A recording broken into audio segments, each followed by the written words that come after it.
Hi friends, hi friends, hi friends, hi friends.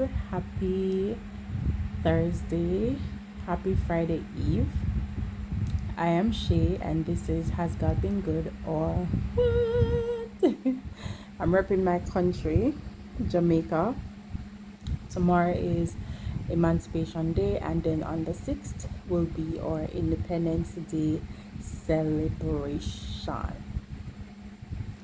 All right, last week there was no video. I did record, but I did not share that video. So I may share it tonight with this one, but I'm not sure. All right. Um, yeah.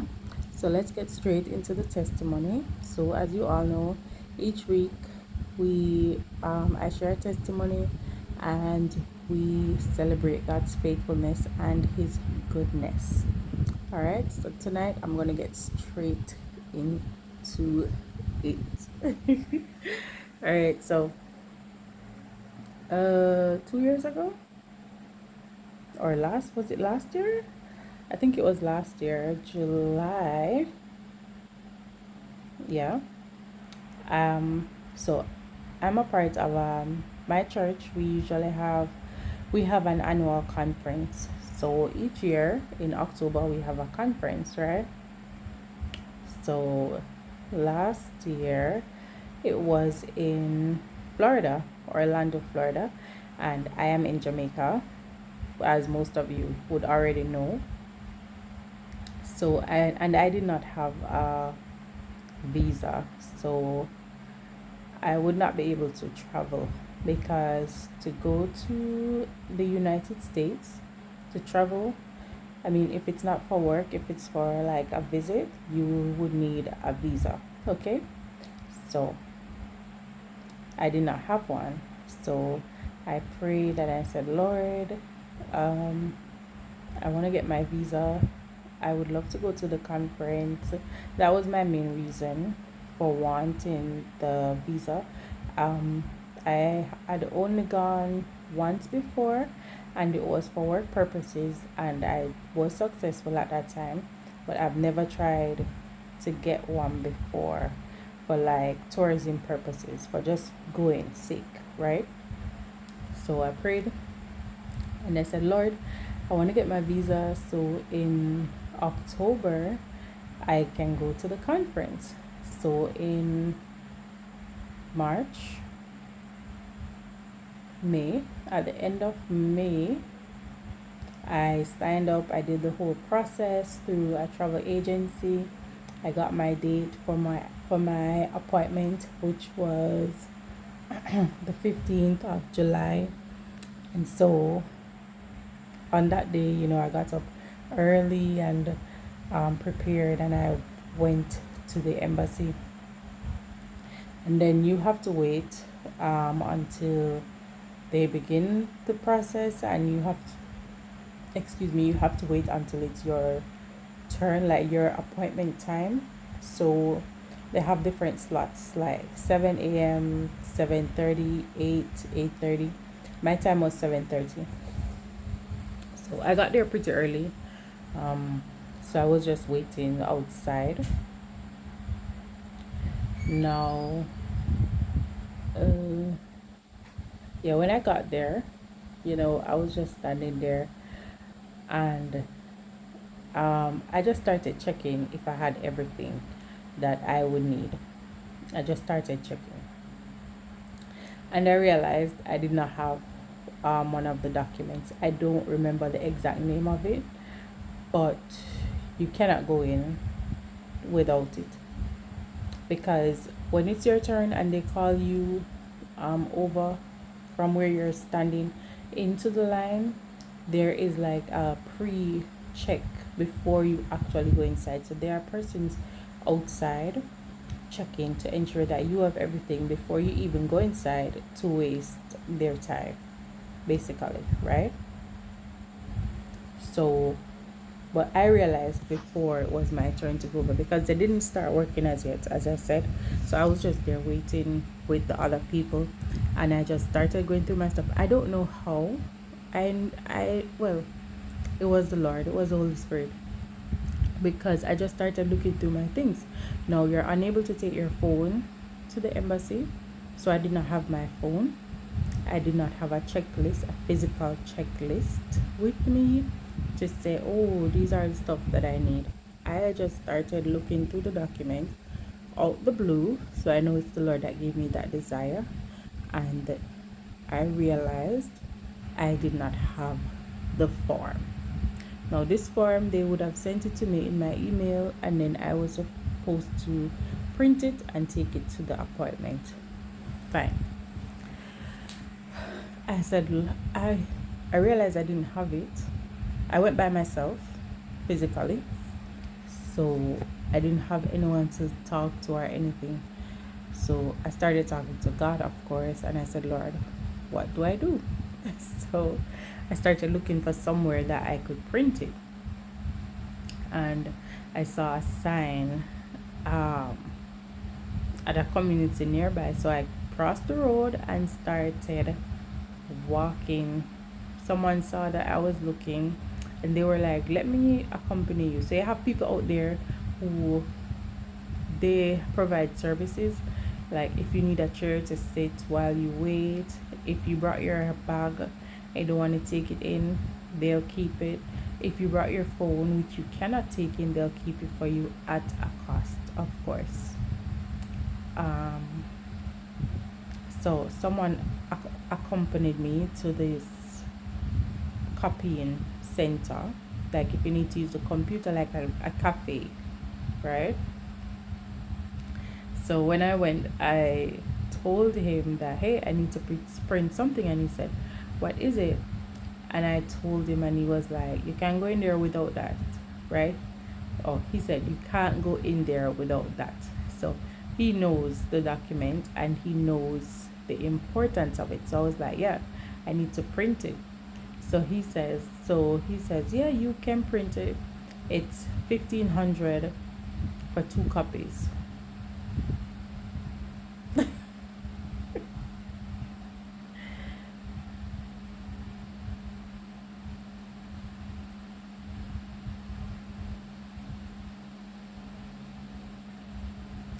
1,500, that's 1,500 Jamaican dollars.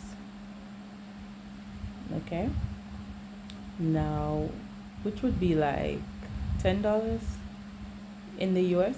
$10, yeah. To me that was highway robbery to print one piece of document, but it was very important, and he understood the system, and he knew that without that document the entire process would have been forfeited anyways. So that was his cost. So I said okay, and I left because I was not about to pay that. Honestly, I'm not even sure if I had all of that on me, but I wasn't willing to pay. So I went back out the front and I said, Lord, help me. And then I was just standing there thinking, like, what can I do? What can I do?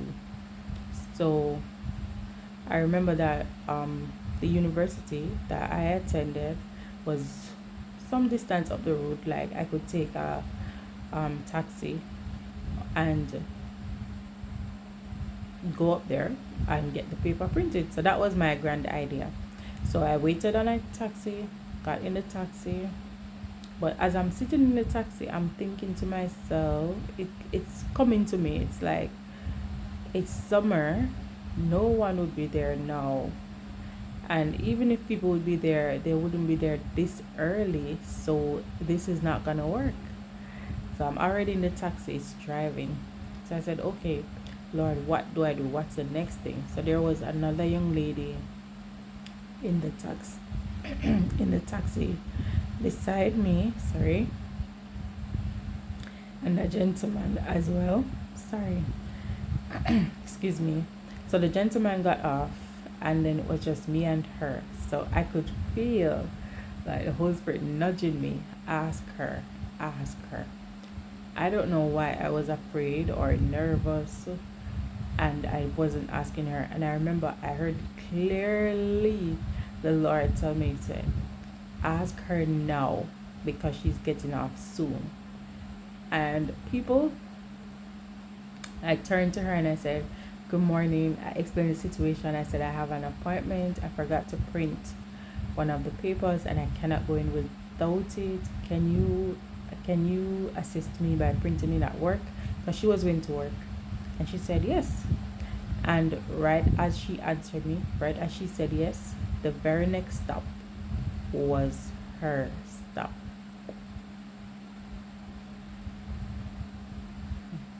Yeah. So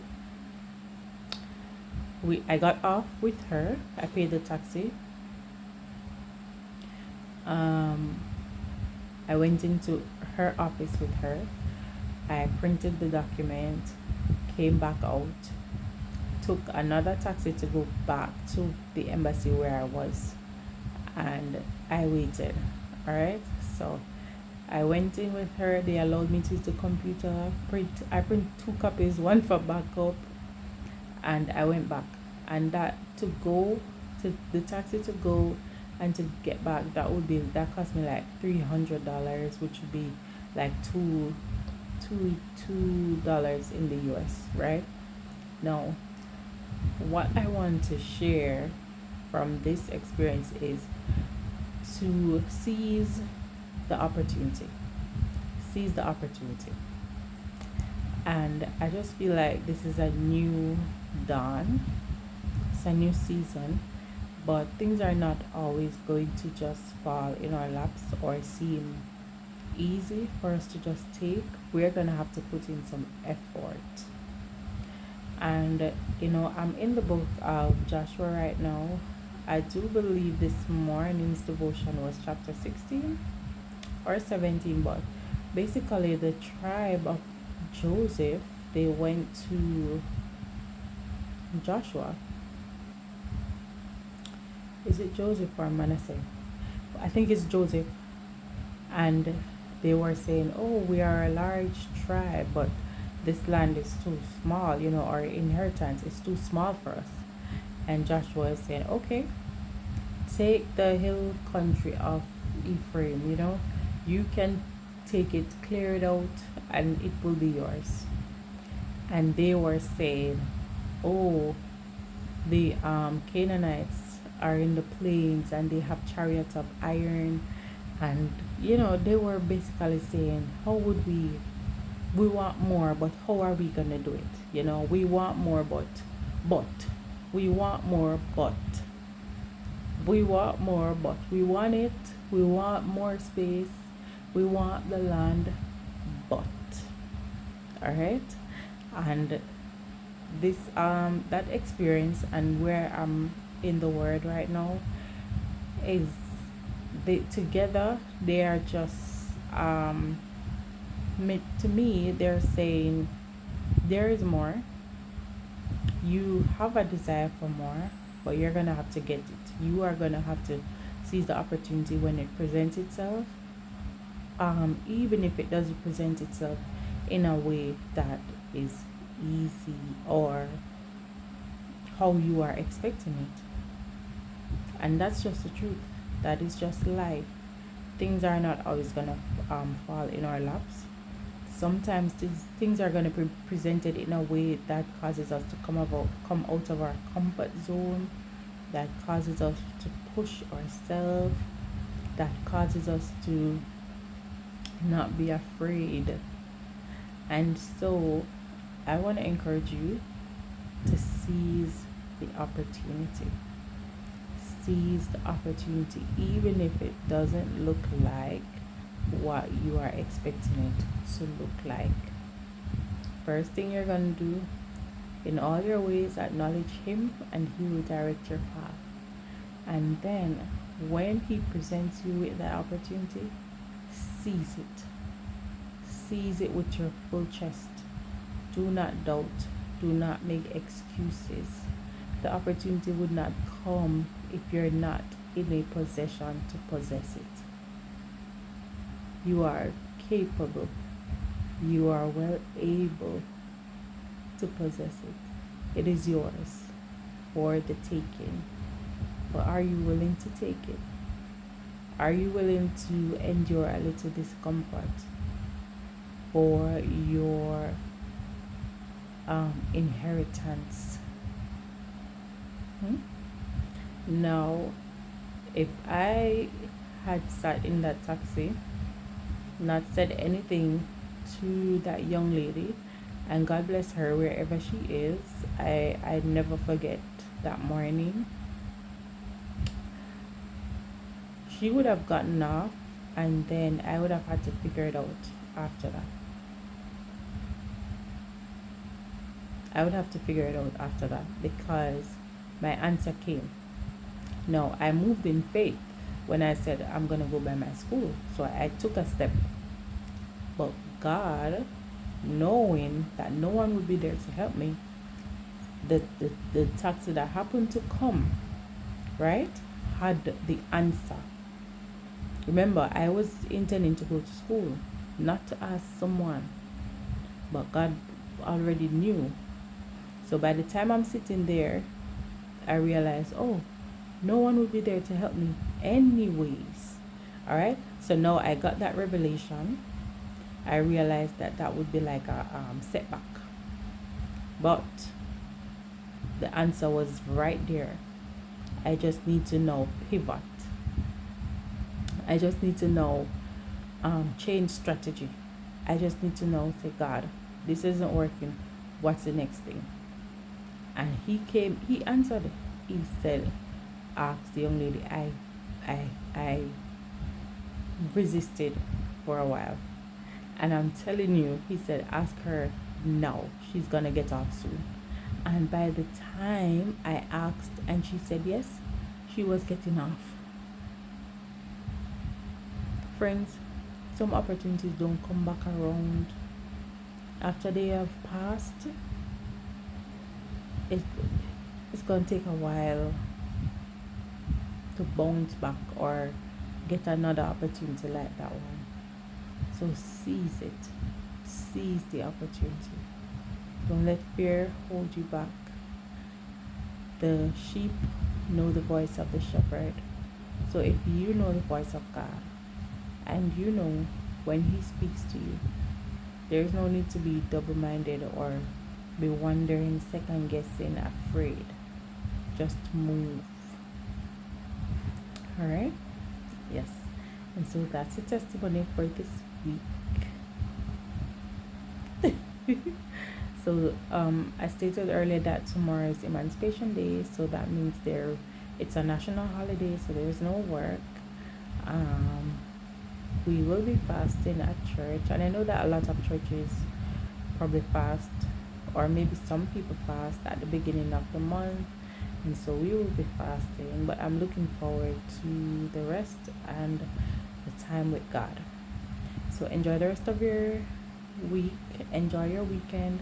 I know it's probably morning already, and it's probably Friday in some places already, so good morning and God bless you. I hope that this encourages you, and I hope that when the opportunity that you have been praying for and seeking God for presents itself, that you will not let fear, doubt, anxiety, nervousness, nothing stand in the way of you seizing that opportunity and making the absolute best out of it. Thank you so much for watching. Good night, good morning.